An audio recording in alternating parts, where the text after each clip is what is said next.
Hey everyone, my name is Kevin and I'm a student at UCLA studying economics, and I'm making this video because I know a lot of people want to learn investing and it's pretty confusing.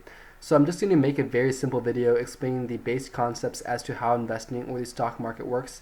Now, it is important to emphasize the fact that there are more complicated aspects to investing that are not covered in this video. So if you would like a video on that, just let me know. And basically what I'm going to be doing is I'm going to be relating investing to Pokemon because it's something that I feel people of a younger generation will be able to relate to and understand more. So generally speaking, the stock market is the aggregation of buyers and sellers of stocks, which represent ownership claims on a business. But that's kind of confusing, so let's relate this concept to something that's easier to understand. So let's say that each seller in the stock market is a Pokemon trainer and they train one type of Pokemon. And let's say that these Pokemon represent shares of stock. For example, if I were to buy one Pokemon off of a trainer, that would give me one share of stock. For example, if I were to buy a Charizard, that Charizard would be one share of stock of the stock of Charizards. So essentially what we have here is four sellers in the stock market that are selling stocks. And we're going to buy these share of stocks in the following example. So let's say, hypothetically, you walk into the stock market and you're like, you know what, I want to buy stocks of Pokemon or shares of stock. So you approach the Charizard trainer and you're like, let me buy one Charizard. And your goal is to sell this Charizard for more than you bought it for, which was $800. So you're like, okay, let me continue investing. So you approach the Weedle trainer, you're like, I want to buy a Weedle. You want to sell this Weedle for more than you bought it for, and you're only spending $5 on this Weedle because, Weedle is kind of trash. So then you go to buy something big. You want to strike it big, so you go and buy a Mew. You have this theory that Mew is going to be the talk of the century, and that Mew is going to be super popular in the future, so you can sell Mew for even more than what you bought it for now. Now you buy Mew for $2,000. You're like, okay, you know what? Why not? And lastly, you approach the Pikachu trainer and you're like, let me also buy a Pikachu. So you buy this Pikachu and it costs you $500, and hopefully you can sell it for more.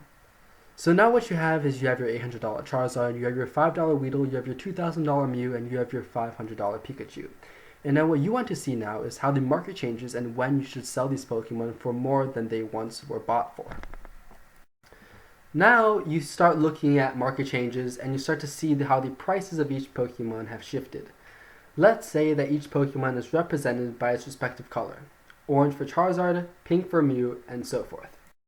So you analyze these changes and you find out that Charizard is now worth $900, Mew is worth $1 less, and your $5 Weedle is now worth $100, with Pikachu staying the same. So you think on all of these changes and you're like, should I sell my Pokemon? Hypothetically, if you did sell all of your Pokemon, you would get $194 in profit. But hypothetically, you think to yourself, you know what, I'm not going to sell any of this because I feel like they all have chances to grow, so I can sell them for more in the future. And let's say you firmly decide that you're going to invest in more Weedles because Weedles seem like they have a lot of potential. So you go to the Weedle trainer and you're like, hey, let me get 100 Weedles. Now keep in mind the Weedles are now worth $100 each. That's 100 times 100. You just spent $10,000 on buying Weedle stocks. So now you come home with $10,000 worth in Weedles. So now you go back and you're like, am I going to make money? But what you have now is you have one Charizard worth $900, one Mew worth $1,999, and you have 100 shares of Weedles that are combined to be $10,000, and you have your one Pikachu left that is worth $500.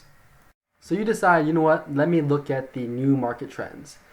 And what happened is that Charizard didn't change, well, Mew went back up, and Weedle is now worth $5 once again, and Pikachu is still the same. Now what does this mean for you? Well, essentially this means that you are not going to make that much money. You are still at a profit for Charizard, your Mew is the same, your Pikachu is the same, but you are very, very far behind in Weedles, and you made a huge mistake by investing in so many Weedles.